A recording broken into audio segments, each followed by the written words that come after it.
Rekan-rekan media yang saya hormati, Bapak Presiden baru saja melakukan kunjungan kenegaraan, saya ulangi kunjungan kenegaraan ke Persatuan Emirat Arab atau PEA.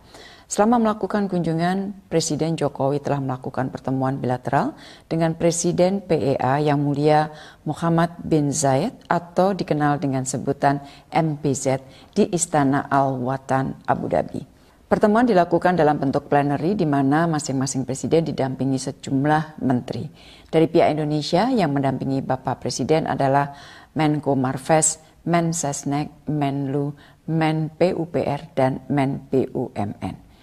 Pertemuan plenary kemudian dilanjutkan dalam bentuk tete-a-tete atau pertemuan terbatas di mana Presiden Jokowi didampingi oleh Menko Marves dan Menteri Luar Negeri. Rekan-rekan, sebagaimana diketahui, PEA adalah salah satu mitra penting Indonesia di Timur Tengah. Dalam 10 tahun terakhir ini, hubungan kedua negara berkembang dengan cepat. Dari sisi perdagangan misalnya, terjadi peningkatan yang cukup signifikan. Angka perdagangan di tahun 2015 sampai 2023 mengalami peningkatan 52%. Dan di tahun 2023 mencapai 3,282 miliar US dollar. Selain mengalami peningkatan angka perdagangan bilateral, posisi Indonesia juga bergerak dari defisit menjadi surplus. Tahun 2023 Indonesia mencatatkan surplus sebesar 0,29 miliar US dollar. Dari sisi investasi, terjadi peningkatan juga yang signifikan. Capaian hubungan dalam 10 tahun terakhir ini mendapat perhatian Presiden Jokowi dalam pertemuan bilateral. Hubungan yang kokoh ini akan menjadi modal bagi pemerintah ke depan untuk terus memperkuat kerjasama antara kedua negara. Rekan-rekan, dalam pertemuan bilateral, Presiden Jokowi antara lain menyampaikan, pertama, Indonesia dan PEA telah memiliki kerjasama Comprehensive Economic Partnership Agreement atau CEPA yang sudah mulai berlaku September 2023. PEA merupakan negara pertama di Timur Tengah di mana Indonesia memiliki CEPA. Dan guna mendukung kegiatan ekonomi termasuk perdagangan, telah ditandatangani pula kerjasama antara Bank Indonesia dan Bank Sentral PEA terkait sistem pembayaran. Di dalam pertemuan, Presiden juga menyambut baik kerjasama di bidang industri strategis, antara lain kerjasama pembangunan kapal landing platform dock atau LPD untuk Angkatan Laut PEA yang dilakukan oleh PT PAL dengan Tawazun. Isu kedua yang disampaikan Presiden dalam pertemuan bilateral pleno terkait dengan kerjasama investasi. Investasi PEA ke Indonesia semakin kuat dan salah satunya yang menjadi fokus Indonesia saat ini adalah pembangunan IKN dan hilirisasi industri. Dan khusus untuk isu ini secara lebih detail dibahas dalam pertemuan tete-a-tete atau pertemuan terbatas. Isu ketiga yang disampaikan dalam pertemuan plenary adalah terkait dengan kerjasama iklim dan energi bersih.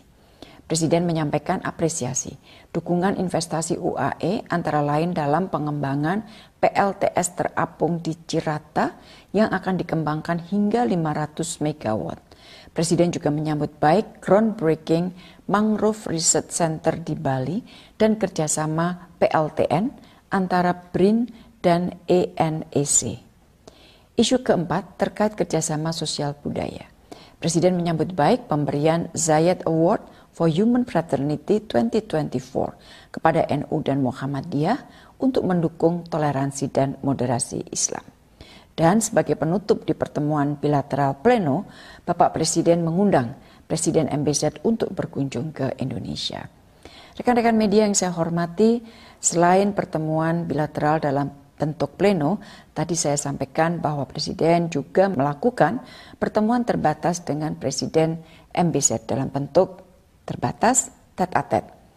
Fokus pembicaraan adalah masalah kerjasama investasi. Dan beberapa hal yang menjadi fokus pembicaraan antara lain, pertama rencana kerjasama pembangunan Financial Center di IKN.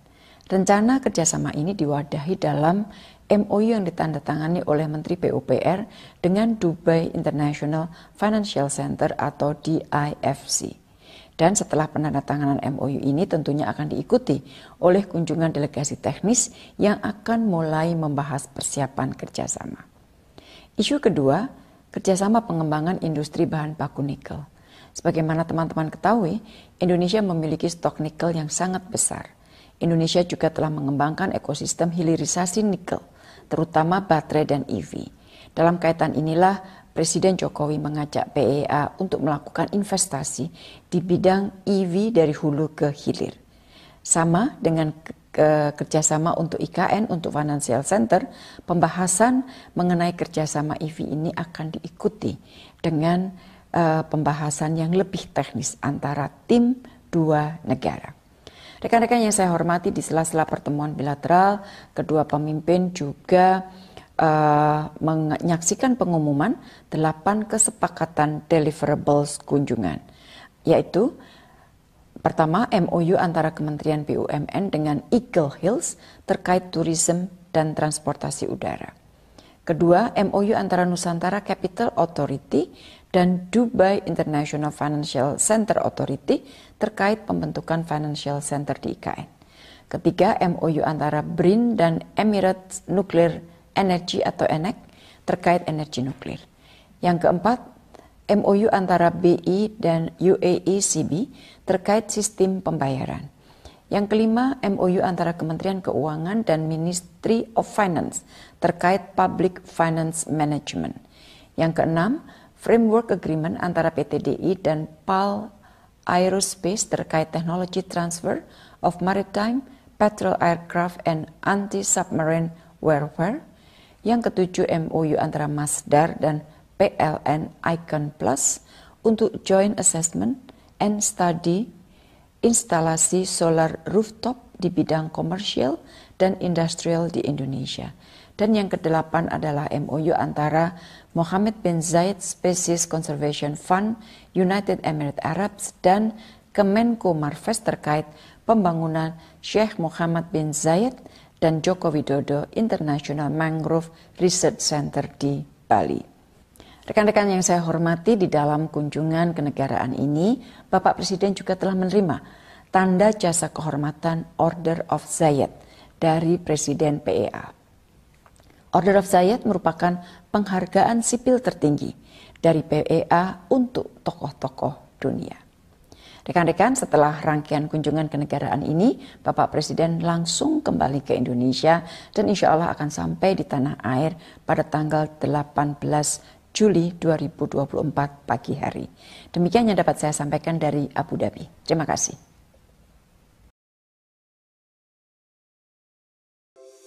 Di antara banyak sumber informasi, kami layak dipercaya. Karena kami menggali lebih dalam, berpihak pada kebenaran, berpegang pada data dan fakta, agar layak Anda jadikan referensi.